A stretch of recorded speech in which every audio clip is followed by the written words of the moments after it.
Assalamualaikum.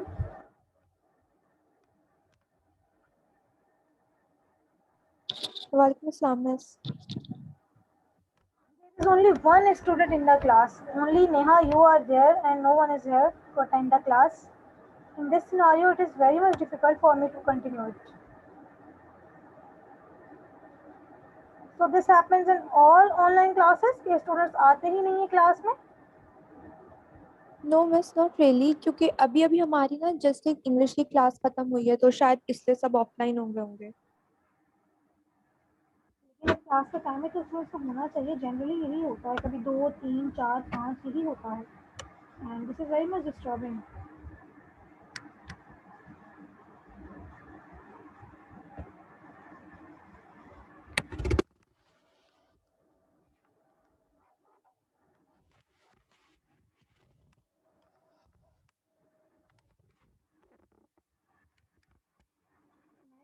मैं बस अभी 2-3 मिनट वेट कर रही हूँ स्टूडेंट्स का. तो अगर स्टूडेंट्स को ज्वाइन कर लेते हैं then I will continue the class. Otherwise मेरी क्लास नहीं होगी. एक स्टूडेंट को पढ़ाना ऑनलाइन, एक को ऑनलाइन लेक्चर को भी सिर्फ एक स्टूडेंट को. मिस आपकी आवाज़ बहुत ज़्यादा हल्की आ रही है।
Okay, students, can you hear me properly?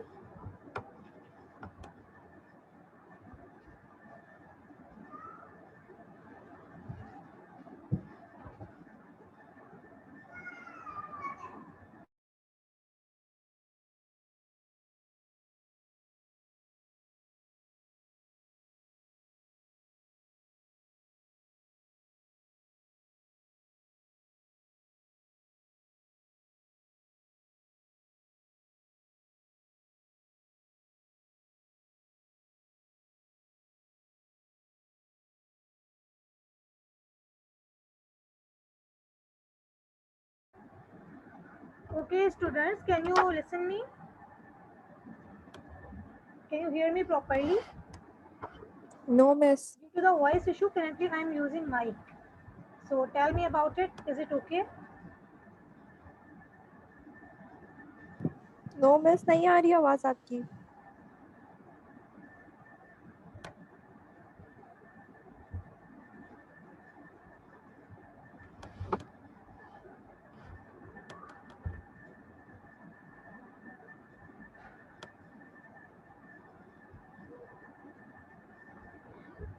Is my voice clear?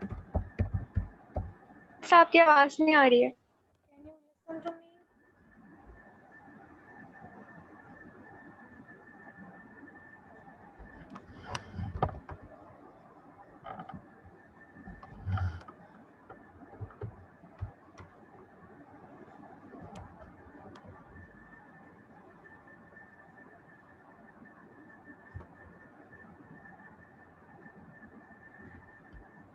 क्या बिल्कुल भी आवाज़ नहीं आ रही है या आवाज़ में शोर है या हल्की है?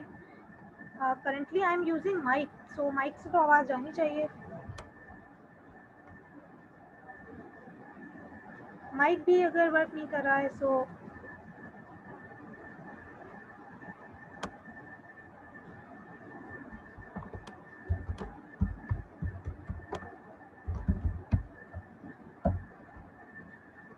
There is no difference in mic और वैसे ही.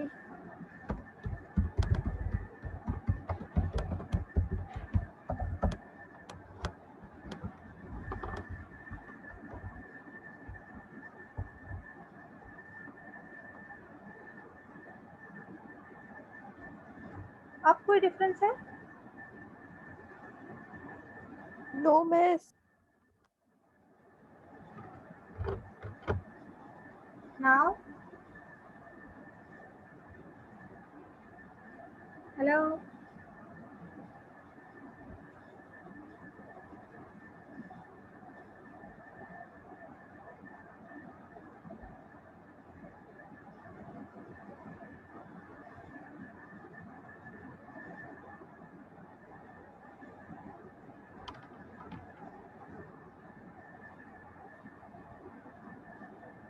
बिल्कुल भी आवाज़ नहीं आ रही है.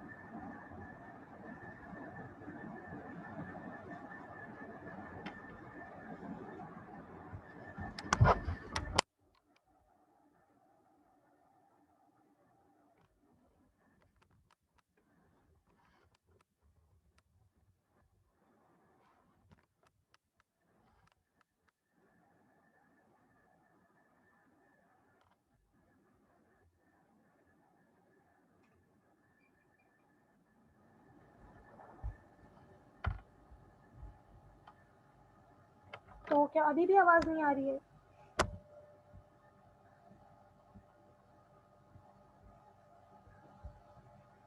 Is there any difference in the voice?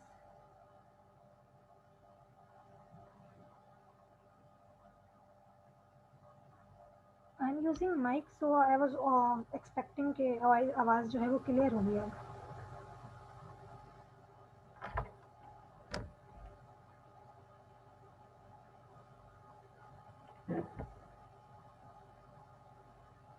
No difference in the voice.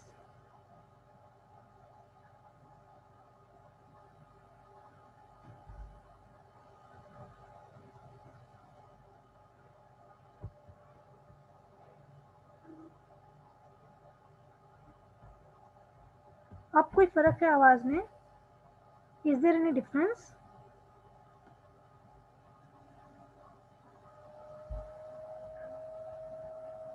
वैसे आपकी आवाज आ रही है लेकिन इतनी हल्की आ रही है कि आपकी बात समझ नहीं आ रही है। Fiza, Iman, Faiza, Neha, kindly respond. Yes miss, Fiza सही कह रही है, बात On समझ नहीं my आ रही बट side, लग रहा है आप बोल रही my है। voice recognition system is responding. मतलब यहाँ से आवाज़ जा रही है। मिस आ तो रही है लेकिन इतनी हल्की कि हमें समझ ही नहीं आ रहा आप क्या कह रही हैं।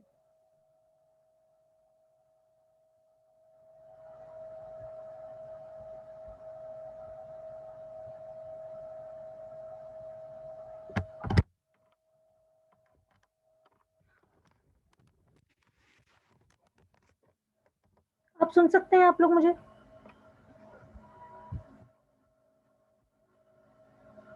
अब आवाज़ जा रही है properly? Yes ma'am.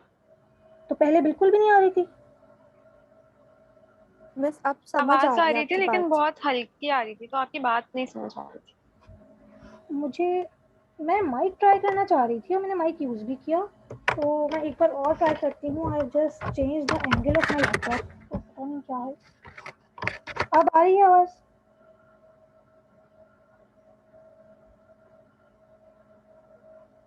Hello hello hello.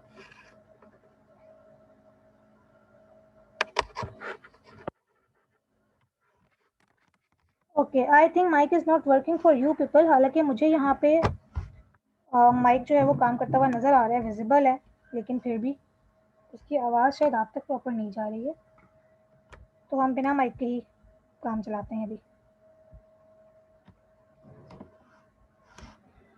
Plant protection का कोर्स है, क्लास इंसेक्टा पढ़ेंगे हम, क्योंकि हम प्लांट प्रोटेक्शन में वो डिजीजेस या हम वो डैमेज पढ़ रहे हैं जो कि इंसेक्ट्स की वजह से होता है। एग्रीकल्चरली इम्पॉर्टेंट पेस्ट ऑर्डर्स को हम जानेंगे। क्लासेस के बाद ऑर्डर्स का की डिवीज़न आती है, लेकिन सारे ऑर्डर्स जो हैं वो इन क्लास इंसेक्टा के एग्रीकल्चरली इम्पॉर्टेंट नहीं है। मतलब सारे ऑर्डर्स में पेस्ट नहीं पाए जाते हैं। तो हम सिर्फ उन्हीं ऑर्डर्स को देखेंगे जिनमें पेस्ट पाए जाते हैं, जो कि एग्रीकल्चरली इम्पॉर्टेंट ऑर्डर्स हैं, एग्रीकल्चरली इम्पॉर्टेंट पेस्ट हैं, उन्हें कंट्रोल करना ज़रूरी है।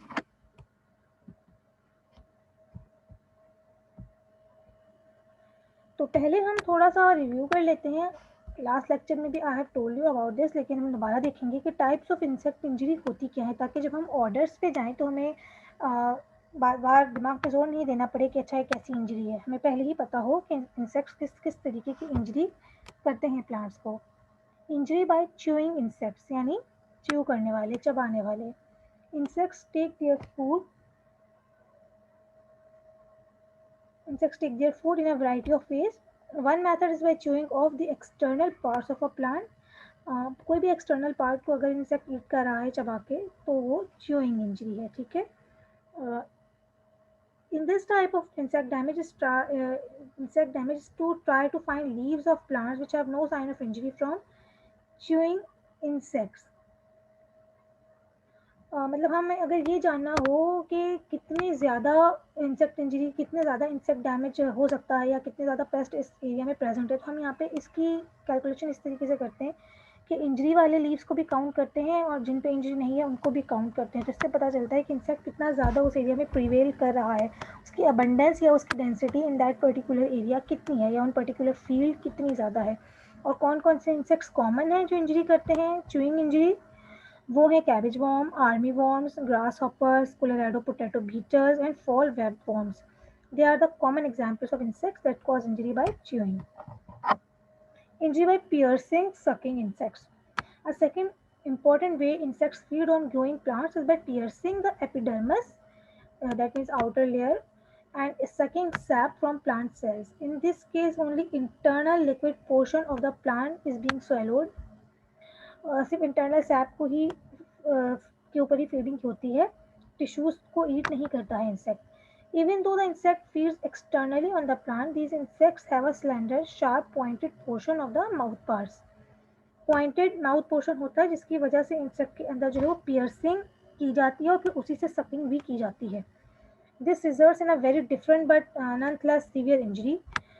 The hole made in this way is so small that it cannot be seen with the unaided eye, unnaked eye. जब तक आप किसी मैग्नीफाइंग ग्लास से ना ऑब्जर्व करें तब तक आपको नहीं नज़र आएगा, वो इतना मामूली सा होल होता है। But the withdrawal of the sap results in minute spottings of white, brown or red on leaves, fruits and twigs. लेकिन जब सैप वहाँ से सक किया जाता है तो उसकी वजह से जो है वो स्पॉटिंग होती है स्किन के ऊपर, on the leaves, twigs, fruit, जहाँ भी इंजरी की गई है. कर्लिंग ऑफ लीव्स हो जाती है with the passage of time, D Pharm fruits बनते हैं, विल्टिंग होती है यानी प्लांट बिल्कुल ऐसा लगेगा जैसे उसे पानी नहीं मिल रहा है, सूखने लगेगा, browning and dying off the entire plant. Major insects which cause this type of injury are aphids, scale insects, squash bugs, leaf hoppers, and plant bugs. They are well known examples of piercing and sucking insects. Injury by internal feeders. Many insects feed within plant tissue during part or all of their destructive stages. यानी ऐसा भी हो सकता है कि अपनी ज़िंदगी के पूरे हिस्से के अंदर वो इंटरनल फीडर रहे, और ऐसा भी हो सकता है कि अपनी ज़िंदगी के कुछ हिस्से में वो इंटरनल फीडर और कुछ हिस्से में ना हो. तो जैसे कि हमने स्टेजेस पढ़ी थी, निम्फल होती है, अडल्ट होती है. तो निम्फल के अंदर हमारे पास बल्कि ओवरऑल हमारे पास जो है वो स्टेजेस आती हैं, one in star 1, in star 2, ये उन स्टेजेस की बात हो रही है, developmental stages. So they gain entrance to plants either in the egg stage when their mother deposits egg into the plant tissue, or after they hatch from the eggs by eating their way into the plant.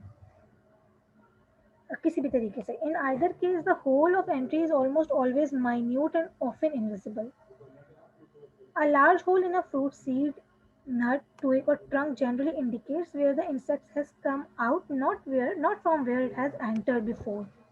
यानी अगर हमें किसी fruit के ऊपर whole नज़र आता है, leaf के ऊपर, ट्विग के ऊपर अगर होल नज़र आता है, सो इट क्लियरली मीन्स कि वो होल जो है वो इंसेक्ट के एग्जिट होने की निशानदेही, यानी पहले ही यहाँ पे एग्स थे, उसके बाद हैचिंग हुई, इंसेक्ट जो है वो डेवलप हुआ और वहाँ से फिर वो फ्लाई कर गया या रिलीज़ हो गया, होल करते हुए बाहर की तरफ आ गया.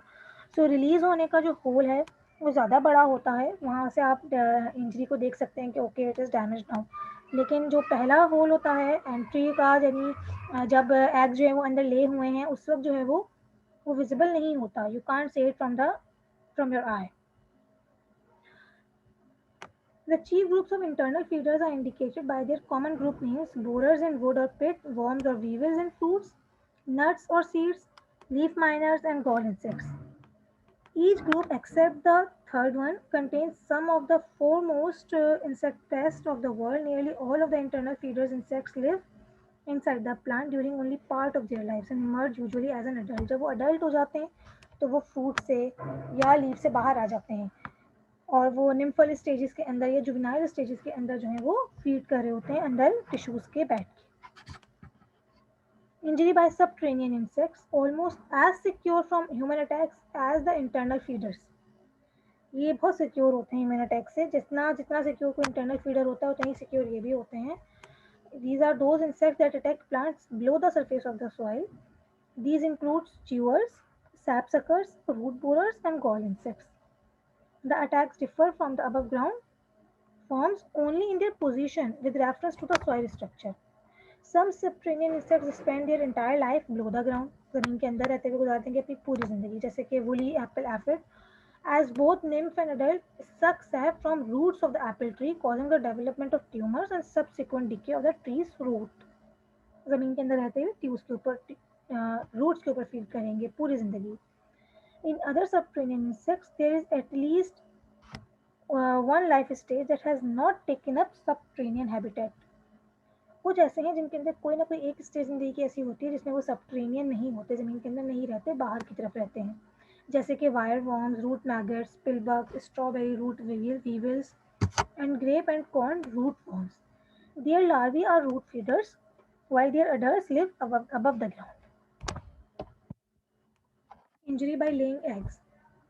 Probably 95% of insect injury to plants is caused by feeding in the various ways just described before. In addition, insects may damage plants by laying eggs in critical plant tissues. The periodical cicada deposits eggs in 1 year growth of fruit and forest trees, splitting the wood so severely that the entire trunk often dies. Tissues के अंदर जब eggs लगे होंगे तो obviously tissues will rupture, they will not develop, and eventually जो tissues हैं वो rupture होंगे, twigs जो है वो टूट के नीचे गिर सकती है, फ्रूट अगर है तो वो डेवलप नहीं होगा, leaves will die off. As soon as the young hatches, यानी एग से जब एग हैच करेगा उसमें से इंसेक्ट बाहर आएगा, they desert the twig and injure the plant no further. Gall insects sting plants and cause them to produce a structure of deformed tissues. Deform tissues जो हैं वो फिर वो गॉल की अपीयरेंस ले लेते हैं, यानी एक राउंड सा बॉल और डिफॉर्म सा बॉल लाइक एक्सटर्नल अपीयरेंस बन जाती है टिश्यूज की। ऐसे अपीयरेंस को हम कहते हैं कि गॉल बन गया है। The insects then find shelter and abundant food inside this plant growth. जब ये एबनॉर्मल टिश्यू ग्रोथ जो है, जिसे हम गॉल कह रहे हैं या फिर इसे ट्यूमर भी कह सकते हैं, ये एबनॉर्मल टिश्यूज सर्व करते हैं इंसेक्ट को कि वहाँ से अपनी फूड हासिल करे। इस कंडीशन के लिए हम टर्म यूज़ करते हैं कि हाइपरप्लेजिया होता है और हाइपरट्रॉफी होती है। हाइपरप्लेजिया का मतलब कि abnormal tissue division, and hypertrophy का मतलब abnormal tissue size, larger size cells बनते हैं और एबनॉर्मली टिश्यूज ग्रो डिवाइड करते हैं, just like in a tumour it happens. और ये जो ट्यूमर है, ये जो गॉल है, ये हेल्प आउट करता है इंसेक्ट की फीडिंग के अंदर। It is not known exactly what makes the plant form these elaborate structure when attacked by the insects. मतलब हमें पूरा प्रोसीजर नहीं पता कि that why this call forms, but obviously hyperplasia and hypertrophy are the reasons. But why hyperplasia and hypertrophy happens, activate कैसे होता है ये ट्यूमर बनना, पूरा procedure is still not known. However, it is clear that the growth of the gall is initiated by oviposition of the adult laying egg inside plant tissues, and it is continued development results from secretions of the developing larva.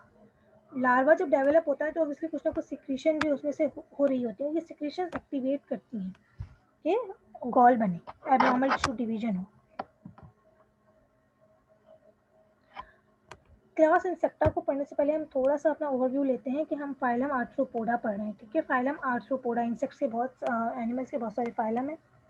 ठीक है, जैसे कि जिसमें एक में sponges आ जाती हैं, निमाटोडा है, वर्टिब्रेटा है और फाइलम आर्थ्रोपोडा है।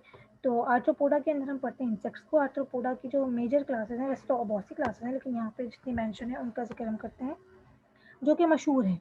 Class Crustacea, class Chilopoda, class Diplopoda, class Insecta, class Arachnida, class Merostomata. Crustacea के अंदर लॉबस्टर एंड प्रॉन्स आ जाते हैं। चाइलोपोडा के अंदर सेंटिपीड्स बिलोंग करते हैं। मिलीपीड्स बिलोंग करते हैं डिप्लोपोडा से। Spider, ticks, mites and scorpions belong करते हैं अरेक्निडा से। And only 3 genera of horseshoe crabs, crabs की एक डिफरेंट सी टाइप्स है, वो बिलोंग करती है मेरिस्टोमेटा से। तो हम यहाँ पे फाइलम आर्थ्रोपोडा में क्या पढ़ते हैं, क्लास इंसेक्टा को पढ़ रहे हैं क्योंकि वो प्लांट पेस्ट है। क्लास इंसेक्टा के जो मेजर रिप्रेजेंटेटिव्स हैं वो ग्रास हॉपर एंड कॉकरोच हैं, और भी बहुत सारे हैं that you will study further. Major character क्या है क्लास इंसेक्टा का? I have told you this before, again telling you, 3 pairs of legs, 3 body regions, head, thorax, abdomen, 0, 1 और 2 pair of wings, 1 pair of antenna. Wings का होना शर्त नहीं है लेकिन नॉर्मली 1-2 पेयर होते हैं।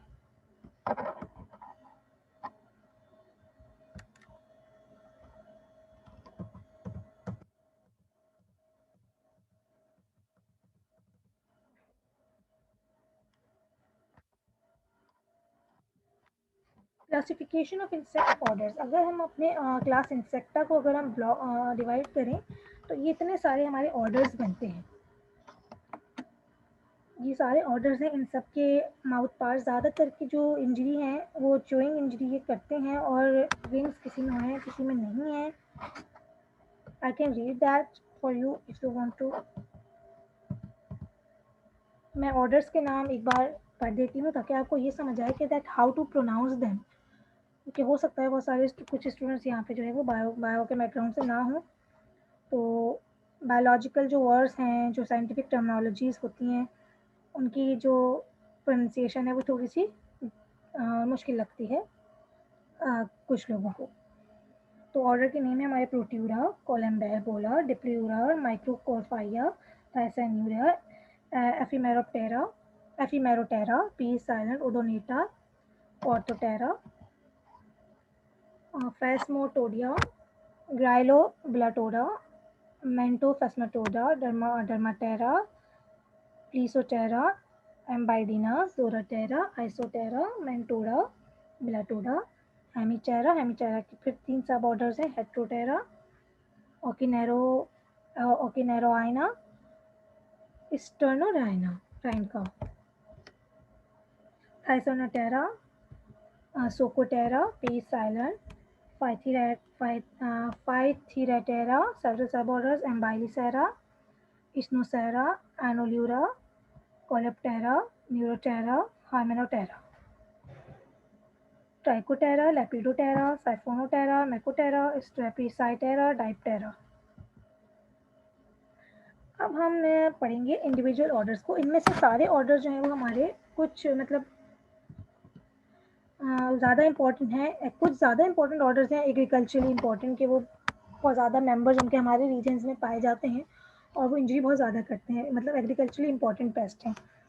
और भी ऑर्डर्स हैं ऐसे, मतलब ये सारे ऑर्डर्स हैं, इनमें से सभी इंजरी करते हैं, च्यूइंग क्योंकि ये करते हैं तो प्लांट्स को इंजरी करते हैं, लेकिन सब एग्रीकल्चरली इम्पोर्टेंट नहीं होते, क्योंकि अगर वो च्यू कर भी रहे हैं तो कुछ प्लांट्स ऐसे होते हैं जो एग्रीकल्चरली इंपॉर्टेंट नहीं होते, ऑर्नामेंटल है या वो वीड्स हैं, उनके ऊपर अगर फीड कर रहे हैं तो एग्रीकल्चरली इंपॉर्टेंट ऑर्डर्स पे हमारा एम्फेसिस होगा, यानी वो ऑर्डर जो कि इकोनॉमिकली इंपॉर्टेंट क्रॉप्स को डैमेज करते हैं। ठीक है, तो वो ऑर्डर्स कुछ ही हैं। Beetles, Coleoptera, 1 second.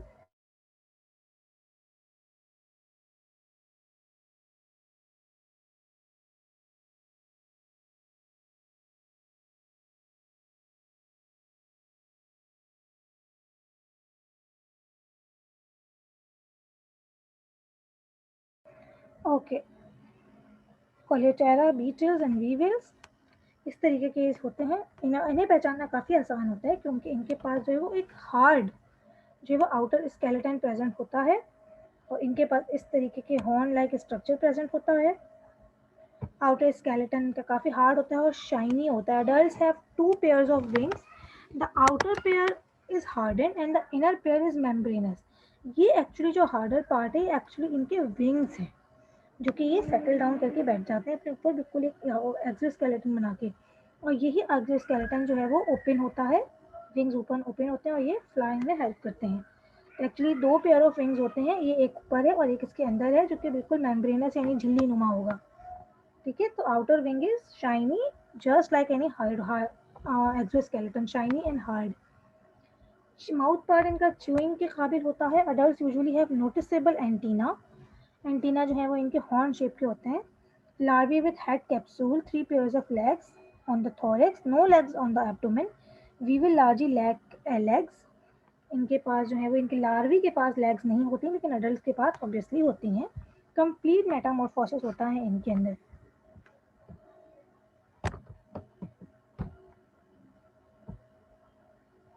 Many beetles feed on trees, shrubs, and herbaceous plants, including turf grass roots. In several situations, the adults and larvae can be pests. The Japanese beetle is a good example. It feeds on the trees of many roots, particularly the roots of turf grasses, and the adults feed on close to 300 species of plants that include ornamental trees, shrubs, vegetables, vines, flowers, and weeds. The family longhorn beetles are wood borers in the larval stages, but the adults rarely feed to the point of being considered pest. मतलब जो larvae है वो ज़्यादा damage करता है, लेकिन adult इतना ज़्यादा डैमेजेबल नहीं है। तो पेस्ट स्टेज कौन सी है? लार्वल स्टेज इनकी पेस्ट है। रूट्स के ऊपर अटैक करते हैं, ये ग्रासेस के ऊपर अटैक करते हैं ये, ठीक है। बहुत सारी स्पीशीज़ को प्लांट की इन्फेक्ट करते हैं। 300 species of plant are being known till now. The Asian longhorn beetle is an introduced pest from Asia. Is the most recognizable Cerambycid pest to hardwood trees in northeast of recent years. कुछ जो है वो introduce होते हैं किसी और area से present area के अंदर, तो ऐसे पेस्ट को कंट्रोल करना बहुत मुश्किल होता है जो किसी और रीजन से किसी नए रीजन में आया हो, क्योंकि उसके नेचुरल एनिमीज उस रीजन में प्रेजेंट नहीं होते, यानी कि इकोलॉजिकल बैलेंस क्रिएट नहीं हो सकता। जो चीज़ें नेचुरली किसी एरिया में पाई जाती हैं उनको कंट्रोल करने के लिए उनके मुकाबले कोई ना कोई और पेस्ट भी प्रेजेंट होता है, जो समटाइम्स उनके ऊपर अटैक करता है। या वैसे ही जो है वो वेदर कुछ इस तरीके का होता है कि सिचुएशन जो है वो कोई एक सीज़न फेवरेबल होता है डेवलपमेंट के लिए, दूसरा नहीं होता। So and obviously the presence of natural enemies is very much important. तो जब कोई पेस्ट इंट्रोडक्टरी पेस्ट होता है उसको कंट्रोल करना ज़्यादा मुश्किल होता है, यानी वो नेटिव नहीं है, वो कहीं और से आया है। ठीक है,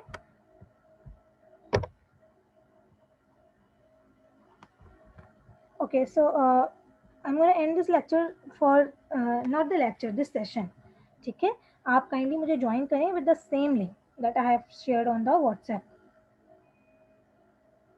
क्योंकि ये lecture जो है वो about 40 minutes का होने वाला है या हो गया है, and this session will end abruptly Zoom की वजह से. ठीक है, so join class again.